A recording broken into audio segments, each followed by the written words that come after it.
ಬನ್ನಿ ಸ್ನೇಹಿತರೆ, ನಮ್ಮ ನಮಸ್ತೆ ಹಿಂದೂಸ್ತಾನ್ ಹಿಂದಿನ ಎಪಿಸೋಡ್ಗೆ ಎಲ್ಲರಿಗೂ ಸ್ವಾಗತ ಸುಸ್ವಾಗತ. ನೋಡಿ, ಇವತ್ತಿನ ವಿಷಯ ಬಂದ್ಬಿಟ್ಟು ಕರ್ನಾಟಕ ಚೀಫ್ ಮಿನಿಸ್ಟರ್ ಸಿದ್ದರಾಮಯ್ಯ ಅವರು ನಿಜವಾಗಲೂ ಪ್ರಾಮಾಣಿಕರ, ಅವರು ಆನೆಸ್ಟ, ಅವರು ಅತ್ಯಂತ ಶ್ರದ್ಧೆಯಿಂದ ಕೆಲಸ ಮಾಡ್ತಾರೆ, ದೇಶಭಕ್ತರ. ಈಗ ಅನೇಕ ಸಮಸ್ಯೆಗಳು ಹುಟ್ಕೊಳ್ಳುತ್ತೆ, ಅದಕ್ಕೆಲ್ಲ ಉತ್ತರ ಕಂಡು ಹಿಡ್ಕೊಳ್ತಕ್ಕಂಥ ಒಂದು ಪ್ರಯತ್ನ ಮಾಡ್ತಾಯಿದ್ದೀವಿ. ಇಂಟ್ರ್ಯಾಕ್ಷನ್ ಮಾಡೋದ್ರಿಂದ ಯಾರ್ಯಾರು ಈ ವಿಡಿಯೋ ನೋಡ್ತೀವಿ ತಮ್ಮ ಅನಿಸಿಕೆಗಳನ್ನ ಈ ಯೂಟ್ಯೂಬ್ನಲ್ಲಿ ಇರ್ತಕ್ಕಂಥ ಇಂಟ್ರ್ಯಾಕ್ಟ್ ಕಾಲಮಲ್ಲಿ ಭರ್ತಿ ಮಾಡಬೇಕು. ಆವಾಗ ನಮ್ಮ ಎಫರ್ಟ್ ಸಾರ್ಥಕ ಆಗುತ್ತೆ. ಆ ದೃಷ್ಟಿಯಿಂದ ಇವತ್ತು ಎಪಿಸೋಡ್ ಮಾಡ್ತಾಯಿದ್ವಿ. ಕರ್ನಾಟಕ ಚೀಫ್ ಮಿನಿಸ್ಟರ್ ಸಿದ್ದರಾಮಯ್ಯನವರು ಏನಿದ್ದಾರೆ, ಅವರು ಸಾರ್ವಜನಿಕ ವ್ಯಕ್ತಿ. ಮೊದಲನೇದಾಗಿ ತಿಳ್ಕೋಬೇಕಾಗಿರೋದು ನಾನು ಇಂಡಿವಿಜುವಲು, ನನಗೆ ಯಾವುದೇ ಸಾರ್ವಜನಿಕ ಸ್ಥಾನಮಾನದ ಹುದ್ದೆಗಳಿಲ್ಲ. ಹಾಗಾಗಿ ನಾನು ಕಾಮನ್ ಮ್ಯಾನ್. ಮತ್ತು ಸಿದ್ದರಾಮಯ್ಯ ಏನಿದ್ದಾರೆ, ಅವರು ಸಂವಿಧಾನಬದ್ಧವಾಗಿ ಕಟ್ಟಿ ಹಾಕಲ್ಪಟ್ಟಿರೋರು, ಸಾರ್ವಜನಿಕ ವ್ಯಕ್ತಿಯವರು.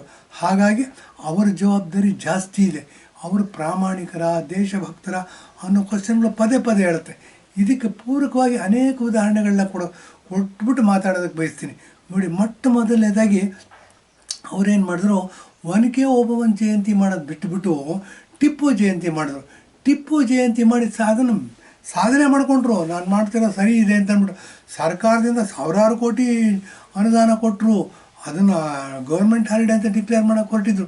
ಇಲ್ಲಿ ಹೇಳೋದಕ್ಕೆ ಹೊರಟಿರೋ ಮಾತೇನು ಅಂತಂದರೆ, ನೋಡಿ, ನಾವು ಹಿಂದೆ ಹೋಗ್ತಾ ಇದ್ದರೆ ಒನಕೆ ಮದಕರಿ ನಾಯಕನ ಕಾಲಕ್ಕೆ ಹೋದರೆ ಒನಕೆ ಓಬವ್ವ ನಮಗೆ ಯಾರಿಗೋ ಅಕ್ಕ ಆಗಬೇಕಾಗತ್ತೆ, ಯಾರಿಗೋ ತಂಗಿ ಆಗಬೇಕಾಗತ್ತೆ, ಯಾರಿಗೋ ಅತ್ತೆ ಆಗಬೇಕಾಗತ್ತೆ, ಯಾರಿಗೋ ಸೋದರತ್ತೆ ಆಗಬೇಕಾಗತ್ತೆ, ಯಾರಿಗೋ ಚಿಕ್ಕಮ್ಮ ಆಗಬೇಕಾಗತ್ತೆ, ಯಾರಿಗೋ ದೊಡ್ಡಮ್ಮ ಆಗಬೇಕಾಗತ್ತೆ, ಯಾರಿಗೋ ಅಮ್ಮ ಆಗಬೇಕಾಗತ್ತೆ, ಯಾರಿಗೋ ಅಜ್ಜಿ ಆಗಬೇಕಾಗತ್ತೆ. ಹೀಗೆ ಸಂಬಂಧಗಳು ಬೆಳ್ಕೋತಾಗ್ತವೆ.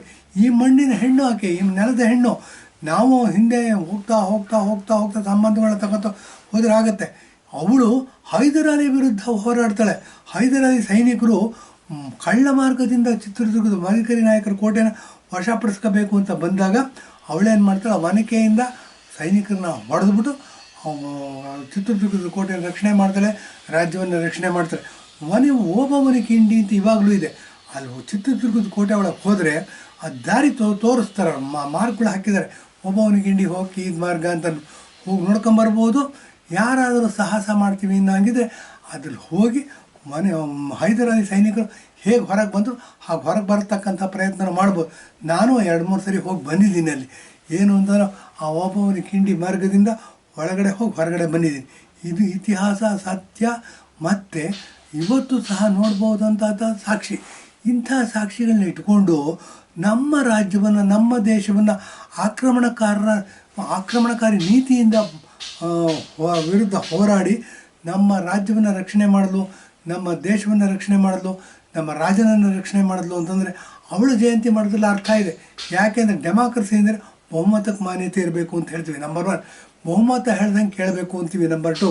ಮತ್ತು ಬಹುಮತಕ್ಕೆ ಪೂರಕವಾದ ಸಂವಿಧಾನ ರಚನೆ ಆಗಬೇಕು ಅಂತ ಹೇಳ್ತೀವಿ. ಅದ್ಯಾರೋ ಅಂಬೇಡ್ಕರ್ ಇದ್ರಂತೆ ಅವ್ರು ಸೆಕ್ಯುಲರನ್ನು ವರ್ಣ ಸೇರಿಸ್ಬಿಟ್ಟಿದ್ದಾರೆ. ಹಾಗಾಗಿ ಏನಾಗಿದೆ, ಅಲ್ಪಸಂಖ್ಯಾತರಿಗೆ ಓಲೈಕೆ ಮಾಡ್ತಾ ಏನಾಗಿ ಅಲ್ಪಸಂಖ್ಯಾತರನ್ನು ಓಲೈಕೆ ಮಾಡೋದು ಟು ಎ ಸರ್ಟನ್ ಎಕ್ಸ್ಟೆಂಟ್ ಸರಿ ಅಂತ ಹೇಳ್ಬೋದೇನೋ, ನಮ್ಮ ಮಾತಲ್ಲ ಇದು. ಆದರೆ ಇಲ್ಲಿರ್ತಕ್ಕಂಥ 90% ಹಿಂದೂಗಳು ಇವತ್ತು 75% ಇದ್ದೀವಿ. ನಾವು ಹಿಂದೂಗಳಿಂದ ಸೆಕೆಂಡ್ ಗ್ರೇಡ್ ಸಿಟಿಸನ್ನಾಗಿ ನೋಡ್ತೀವಿ. ನೋಡಿ, ಇದು ಮಹಾ ದೊಡ್ಡ ಅಪರಾಧ. ದೇಶ ಪ್ರೇಮ ಖಂಡಿತ ಅಲ್ಲ ಇದು. ಇಂಥವ್ರನ್ನಲ್ಲಿ ಏನಾಗುತ್ತೆ, ಗಡಿ ಪಾರು ಮಾಡಬೇಕು, ಪಾಕಿಸ್ತಾನಕ್ಕೆ ಕಳಿಸ್ಬೇಕು, ಬೇರೆ ಅವ್ರಿಗೆ ಯಾವ ದೇಶ ಇಷ್ಟ ಇದೆ ಅಲ್ಲಿ ಕಳಿಸ್ಬೋದು. ನಮ್ಮ ದೇಶದಲ್ಲೂ ಇರೋಕ್ಕಂತೂ ಲಾಯಕ್ಕಿಲ್ಲ ಅಂತ ಖಡಾಖಂಡಿತವಾಗಿ ಹೇಳ್ಬೋದು. ಹೀಗೆ ನಮ್ಮ ದೇಶದ ಹೆಣ್ಣುಮಗಳು, ನಮ್ಮ ನೆಲದ ಹೆಣ್ಮಗಳು, ನಮ್ಮ ಸಂಬಂಧಿಗಳು ನಮ್ಮ ದೇಶವನ್ನು ರಕ್ಷಣೆ ಮಾಡೋದಕ್ಕೋಸ್ಕರ ಶತ್ರುವಿನ ಸೈನ್ಯವನ್ನು ವಿರುದ್ಧ ಹೋರಾಡ್ತಾ ಅನೇಕ ಜನರನ್ನ ಕೊಂದು ನಾಡನ್ನು ರಕ್ಷಣೆ ಮಾಡ್ತಾಳೆ ಅಂತಂದರೆ ಅವಳ ಜಯಂತಿನ ಮಾಡೋದ್ರಲ್ಲಿ ಅರ್ಥ ಇದೆ. ಆದರೆ ಸಿದ್ದರಾಮಯ್ಯನವ್ರು ಏನು ಮಾಡಿದ್ದಾರೆ, ಇವ್ರು ಇನ್ನೊಂದು ಮಾತು ಹೇಳ್ತಾರೆ, ಏನಾದರೂ ಮುಂದಿನ ಜನ್ಮ ಅನ್ನೋದಿದ್ದರೆ ನಾನು ಮುಸಲ್ಮಾನನ ಹುಟ್ಟಬೇಕು ಅಂತ ಹೇಳ್ತಾರೆ. ಆದರೆ ಎಲೆಕ್ಷನ್ ಟೈಮಲ್ಲಿ ಬಂದ ತಕ್ಷಣ, ಈಗ ಲೋಕಸಭಾ ಎಲೆಕ್ಷನ್ ಬಂತು 2024ರಲ್ಲಿ, ನನ್ನ ಹೆಸರಲ್ಲೂ ರಾಮ ಇದ್ದಾನೆ ಅಂತ. ಹೌದು ಸ್ವಾಮಿ ಸಿದ್ದರಾಮಯ್ಯನವರು, ನಿಮ್ಮ ಹೆಸರಲ್ಲೂ ರಾಮ ಇದ್ದಾನೆ. ಯಾಕಂದರೆ ಸಿದ್ದರಾಮಯ್ಯ ನಿಮ್ಮ ಹೆಸರು, ಪೂರ್ತಿ ಹೆಸರು. ಹಾಗಾಗಿ ನಿಮ್ಮ ಹೆಸರಲ್ಲೂ ರಾಮಯ್ಯ ಇದ್ದಾನೆ, ಸತ್ಯ. ಆದರೆ ನಿಮ್ಮ ದ್ವಂದ್ವ ನೀತಿನ ಅನುಸರಿಸ್ತಾ ಇದ್ದೀರಾ, ನೀವು ಕನ್ಫ್ಯೂಸ್ಡ್ ಆಗಿದ್ದೀರಾ. ಈ ಕನ್ಫ್ಯೂಸ್ಡ್ ಮೈಂಡ್ಸೆಟ್ ಇರ್ತಕ್ಕಂಥವ್ರು ಸಾರ್ವಜನಿಕ ಜೀವನದಲ್ಲಿರೋದಕ್ಕೆ ಲಾಯಕ್ಕಿಲ್ಲ. ಅದರಲ್ಲೂ ಮುಖ್ಯಮಂತ್ರಿ ಆಗಿರೋದಕ್ಕಂತೂ ಎಷ್ಟು ಲಾಯಕ್ಕು ಅನ್ನೋ ಪ್ರಶ್ನೆ ನಮ್ಮ ಮನಸ್ಸಿನಲ್ಲಿ ಮೂಡ್ತಾ ಇದೆ. ಎಲ್ಲ ನಮ್ಮ ಎಪಿಸೋಡ್ ನೋಡ್ತಕ್ಕಂಥ ಎಲ್ಲ ಸಾರ್ವಜನಿಕರ ಮನಸ್ಸಿನಲ್ಲೂ ಈ ಸಂಸ್ಥೆ ಮೂಡುತ್ತೆ. ಬನ್ನಿ ಇದ್ರದ್ದು ಒಂದೊಂದೇ ಎಕ್ಸಾಂಪಲ್ಗಳನ್ನ ಮುಂದುವರಿಸ್ಕೊಂಡು ಹೋಗ್ತೀನಿ. ನೋಡಿ, ವಾಲ್ಮೀಕಿ ಹಗರಣದಲ್ಲಿ 187 ಕೋಟಿ ರೂಪಾಯಿನ ಗುಳಂಸ್ವಾಹ ಮಾಡಿದ್ರು. ಬೇನಾಮಿ ಅಕೌಂಟ್ಗಳಿಗೆ ಟ್ರಾನ್ಸ್ಫರ್ ಮಾಡಿಬಿಟ್ರು. 187 ಕೋಟಿ ರೂಪಾಯಿ, ಒಂದಲ್ಲ ಎರಡಲ್ಲ. ಅವರೇನೋ ಅರಮನೆ ಕಟ್ಟಿಸ್ತಾ ಇದ್ದಾರಂತೆ ಮೈಸೂರಲ್ಲಿ. ಅದೆಂತೋ ಕುವೆಂಪು ನಗರದ ಡಬಲ್ ರೋಡಲ್ಲಿ ಇದೆಯಂತೆ, 100/200 ಅಡಿ ಇದೆಯಂತೆ. ಅದಕ್ಕಿಂತ ದೊಡ್ಡದಂತೆ 10 ಎಕರೆ ಜಾಗದಲ್ಲಿ ಅರಮನೆ ಕಟ್ಟಿಸ್ತಿದ್ದಾರಂತೆ. ಅದು ಗೊತ್ತಿಲ್ಲ ನಮಗೆ. ಯಾರಾದರೂ ಡೀಟೇಲ್ಸ್ ಕೊಟ್ಟರೆ ಹಾಕ್ಬೋದು. ಏನಾಗುತ್ತೆ, ತೀರ್ಥಾರ್ಥ ಇರ್ತಕ್ಕಂಥ ಸಿದ್ದರಾಮಯ್ಯನವರು ಪ್ರಾಮಾಣಿಕರ ಅಂತ ಬಂದಾಗ ಪ್ರಾಮಾಣಿಕರ ಅಲ್ಲ ಅಂತಕ್ಕಂಥ ವೈಯಕ್ತಿಕ ಅಭಿಪ್ರಾಯಕ್ಕೆ ನಾನು ಬಂದಿದ್ದೀನಿ. ನೀವು ಬಂದರೆ ಆಶ್ಚರ್ಯ ಇಲ್ಲ. ಬನ್ನಿ ಮುಂದೆ ಹೇಳ್ತೀನಿ. 187 ಕೋಟಿ ರೂಪಾಯಿ ವಾಲ್ಮೀಕಿ ಹಗರಣದಲ್ಲಿ ಮಿಸ್ಯೂಸ್ ಆದಾಗ 187 ಕೋಟಿ ರೂಪಾಯಿ ಅಲ್ಲ, ಬರೀ 87 ಕೋಟಿ ರೂಪಾಯಿ ಅಂತ ಹೇಳಿದ್ರು. ಬರೀ 87 ಕೋಟಿ ರೂಪಾಯಿ ಅಂತ ಹೇಳಬೇಕಾದ್ರೆ ಇವ್ರದ್ದು ದರ್ಪ, ಇವ್ರದ್ದು ಮನಸ್ಥಿತಿ ಹೇಗಿತ್ತು. 100 ಕೋಟಿ ಸುಳ್ಳು ಹೇಳ್ಬಿಟ್ಟಿದ್ದೀರಿ ನೀವು ಅನ್ನೋದು ದೊಡ್ಡದು ಮಾಡಿ ಹೇಳಿದ್ರು.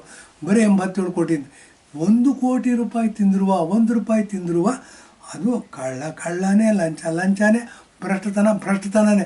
ಅಡಿಕೆ ಕದ್ದು ಮಾನ, ಆನೆ ಕದ್ದು ಮಾನ ಅಡಿಕೆ ಕಳ್ಳದಲ್ಲಿ ಹೋಗುತ್ತಾ, ಅಡಿಕೆ ಕದ್ದು ಮಾನ ಆನದಲ್ಲಿ ಬರುತ್ತಾ ಅಂತ ಗಾದೆ ಇದೆ ಕನ್ನಡದಲ್ಲಿ. ಅದು ಸರಿಯಾಗಿ ಗೊತ್ತಿಲ್ಲ ನನಗೆ. ಯಾರು ತಿದ್ದುಪಡಿ ಮಾಡಿ ಯೂಟ್ಯೂಬಲ್ಲಿ ಹಾಕ್ಬೋದು. ಈ ಥರ 1 ರೂಪಾಯಿ ಕದ್ದರೂ ಕಳ್ಳಾನೆ, ಆನೆ ಕದ್ದರೂ ಕಳ್ಳಾನೆ. ಹೀಗಿದ್ಕೊಂಡು 187 ಕೋಟಿ ರೂಪಾಯಿ ಅಲ್ಲ, ಬರೀ 87 ಕೋಟಿ ರೂಪಾಯಿ ಅಂತ ಹೇಳಿ ನಿಭಾಯಿಸ್ಕೊಳಕ್ಕೆ ನೋಡ್ತಾರಲ್ಲ, ಎಂಥ ದರ್ಪ ಇರಬಹುದು ಅನ್ನೋ ಪ್ರಶ್ನೆ ಮೂಡುತ್ತೆ. ಮತ್ತು ಚಾಣಕ್ಯ ಒಂದು ಮಾತು ಹೇಳ್ತಾನೆ, ಎಲ್ಲಿ ರಾಜ ಅರಮನೆಯಲ್ಲಿ ವಾಸ ಮಾಡ್ತಾನೆ, ಪ್ರಜೆಗಳು ಗುಡಿಸಲಲ್ಲಿ ವಾಸ ಮಾಡ್ತಿರ್ತಾನೆ. ಎಲ್ಲಿ ಪ್ರಜೆಗಳು ಗುಡಿಸಲಲ್ಲಿ ವಾಸ ಮಾಡ್ತಾರೆ, ರಾಜ ಎಲ್ಲಿ ಪ್ರಜೆಗಳು ಅರಮನೆಯಲ್ಲಿ ವಾಸ ಮಾಡೋಕ್ಕೆ ಪ್ರಾರಂಭ ಮಾಡ್ತಾರೆ, ರಾಜ ಗುಡಿಸಲಲ್ಲಿ ವಾಸ ಮಾಡ್ತಾನಂತೆ. ಎಷ್ಟು ಚೆನ್ನಾಗಿ ಹೇಳಿದ ನೋಡಿ ಇದು ಚಾಣಕ್ಯ. ಅವನ ನೀತಿನ ಅನುಸರಿಸ್ಕೊಂಡು ಹೋದು ಅಹಿಂದ ಅಂತ ಕಟ್ಕೊಂಡು ನಾವು ದೀನ ದಲಿತರ ಉದ್ಧಾರ ಮಾಡ್ತೀವಿ ಅಂತ ಹೇಳ್ಕೊಳ್ಳೋರು ಅರಮನೆ ಕಟ್ಟಿಸ್ಕೊಂಡು ವಾಸ ಮಾಡ್ತಾರೆ. ಬಡತನದಲ್ಲಿರೋರು ಕಡು ಬಡತನದ ಜಾರಿದ್ದಾರೆ. ಇದನ್ನ ಉದಾಹರಣೆಗಳನ್ನ ಹೇಳಬೇಕು, ಸಾಕಷ್ಟು ಹೇಳಬೇಕಾಗತ್ತೆ. ಏನು ಅಂತಂದರೆ ನೋಡಿ, ಈಗ ಒಂದೊಂದೇ ರೇಟ್ ಜಾಸ್ತಿ ಮಾಡ್ತಾ ಇದ್ದಾರೆ. ಏನು ಅಂತಂದರೆ ಹಾಲಿನ ರೇಟ್ ಜಾಸ್ತಿ ಮಾಡಿದ್ರು, ಟ್ಯಾಕ್ಸ್ಗಳ ರೇಟ್ ಜಾಸ್ತಿ ಮಾಡಿದ್ರು, ಮನೆಗಳು ಕಟ್ತಕ್ಕಂಥ ಟ್ಯಾಕ್ಸ್ ರೇಟ್ನ ಜಾಸ್ತಿ ಮಾಡಿದ್ರು, ರಿಯಲ್ ಎಸ್ಟೇಟ್ ಟ್ಯಾಕ್ಸ್ಗಳನ್ನ ಜಾಸ್ತಿ ಮಾಡಿದ್ರು. ಹೀಗೆ ಮಾಡ್ತಾ ಏನು ಮಾಡಿದ್ದಾರೆ, ಇವಾಗ ಹೇಳ್ತಿದ್ದಾರೆ ರಾಮಲಿಂಗಾರೆಡ್ಡಿ ಅಂತ ಅಂದ್ಬಿಟ್ಟು KSRTC ಮಿನಿಸ್ಟರ್ ಅಂತೆ, ಸಾರಿಗೆ ಸಚಿವರು. ಅವರು KSRTC ರೇಟ್ನು ಜಾಸ್ತಿ ಮಾಡ್ತೀವಿ, 10 to 15%, 20%ವರೆಗೂ ಜಾಸ್ತಿ ಮಾಡ್ಬೋದು. ಇವರು ಫ್ರೀಬಿಗಳನ್ನ ಅನೌನ್ಸ್ ಮಾಡಿದ್ರು. ಈ ಕಡೆ ಜಾಬಲ್ಲಿರೋ ದುಡ್ಡನ್ನ ತೊಗೊಂಡ್ರು, ಈ ಕಡೆ ಜಾಬಲ್ಲಿ ಇಟ್ಟರು. ನಮ್ಮ ಜನಗಳಾದರೂ ಅಮಾಯಕರು, ಅನಕ್ಷರರು. ಇಷ್ಟು ಅಮಾಯಕರು, ಅನಕ್ಷರರು, ಎಷ್ಟೇ ವಿದ್ಯಾವಂತರಾದರು ಹಿಂದೂಗಳು. ಹೀಗಾಗಿ ಸಾಬ್ರು ನೋಡಿ, ಹಳೆ ಕಬ್ಬಣ, ಹಳೆ ಪೇಪರ್ ಅಂತ ಬಂದವರು 1,500 ವರ್ಷ ಆಳಿದ್ರು ನಮ್ಮನ್ನು. ನಾವು ದೊಡ್ಡ ಭಾಷಣಗಳನ್ನ ಮಾಡ್ತೀವಿ, ವಸುದೈವ ಕುಟುಂಬಕಂ ಅಂತ ಹೇಳ್ಬಿಡ್ತೀವಿ. ನಮ್ಮ ಕಾಲನ್ನ ನಾವೇ ಕಟ್ ಮಾಡ್ಕೊಂಬಿಡ್ತೀವಿ, ನಮ್ಮ ಕಾಲ ಮೇಲೆ ನಾವೇ ಕಲ್ಲು ಹಾಕ್ಕೊಂಬಿಡ್ತೀವಿ. ಇದು ತಪ್ಪು. ಇವತ್ತು ಮುಸಲ್ಮಾನರು ಏನಾದರೂ ಒಗ್ಗಟ್ಟಾಗಿದ್ದಾರೆ ಅಂತಂದರೆ ಒಂದೇ ಒಂದು ಧರ್ಮ, ಅದನ್ನು ಮುಂದಿಟ್ಕೊಂಡು ಅವ್ರು ಏನು ಮಾಡ್ತಾರೆ, ನಂಬಿಕೆ ವಿಶ್ವಾಸ ದೊಡ್ಡದು ಅಂದ್ಬಿಟ್ಟು ಮುಂದೆ ಹೊರಟಿದ್ದಾರೆ. ಅವರು ಪ್ರಪಂಚನೇ ಗೆಲ್ಲಬೇಕು ಅಂತ ಹೊರಟಿದ್ದಾರೆ. ಇವತ್ತಲ್ಲ ನಾಳೆ ಇಂಡಿಯಾ ದೇಶ ಪೂರ್ತಿ ಮುಸಲ್ಮಾನರಾಗ್ಬಿಡ್ಬೋದು. ಈ ಕಾಲ ಏನು ದೂರ ಇಲ್ಲ ಅಂತ ಹೇಳೋದಕ್ಕೆ ಇಷ್ಟಪಡ್ತೀವಿ. ಏನು ಅಂತಂದರೆ ನಾವು ಹಿಂದೂಗಳು ಎಚ್ಚೆತ್ಕೋಬೇಕಾಗಿದೆ, ಜಾಸ್ತಿ ಜಾಗೃತರಾಗಬೇಕಾಗಿದೆ. ಮತ್ತು ನಮ್ಮ ಇದನ್ನು ಇರುವಿಕೆಯನ್ನು ತೋರಿಸ್ಬೇಕು ಅಂತಂದರೆ ನಮ್ಮ ತನವನ್ನು ತೋರಿಸ್ಬೇಕು. ನಮ್ಮ ತನವನ್ನು ತೋರಿಸ್ಬೇಕು ಅಂತಂದರೆ ನಮ್ಮ ನಂಬಿಕೆಗಳು ಗಟ್ಟಿಯಾಗಬೇಕು, ನಮ್ಮ ವಿಶ್ವಾಸಗಳು ಗಟ್ಟಿಬೇಕು. ಒನಕೆ ಓಬವ್ವನ ಜಯಂತಿ ಮಾಡೋದನ್ನು ಬಿಟ್ಟು ನಾವು ಟಿಪ್ಪು ಸುಲ್ತಾನ್ ಜಯಂತಿ ಮಾಡ್ತೀವಿ ಅಂತಂದರೆ ನಮ್ಮ ಬೇರನ್ನ ನಾವೇ ಕಟ್ ಮಾಡ್ಕೊತಿದ್ದೀವಿ ಅಂತ ಹೇಳಬೇಕಾಗತ್ತೆ. ಇದಲ್ಲದೆ ಬನ್ನಿ, 187 ಕೋಟಿ ರೂಪಾಯಿ ವಾಲ್ಮೀಕಿ ಹಗರಣದಲ್ಲಿ ಬರೇ 100 ಕೋಟಿ ಅಲ್ಲ, ಬರೀ 87 ಕೋಟಿ ಅಂತ ಹೇಳ್ತಕ್ಕಂಥ ದರ್ಪ ತೋರಿಸ್ತಕ್ಕಂಥ ಮುಖ್ಯಮಂತ್ರಿಗಳು. ಮುಗಿಸ್ತಾ ಇದ್ದೀನಿ. ಧನ್ಯವಾದ, ನಮಸ್ಕಾರ.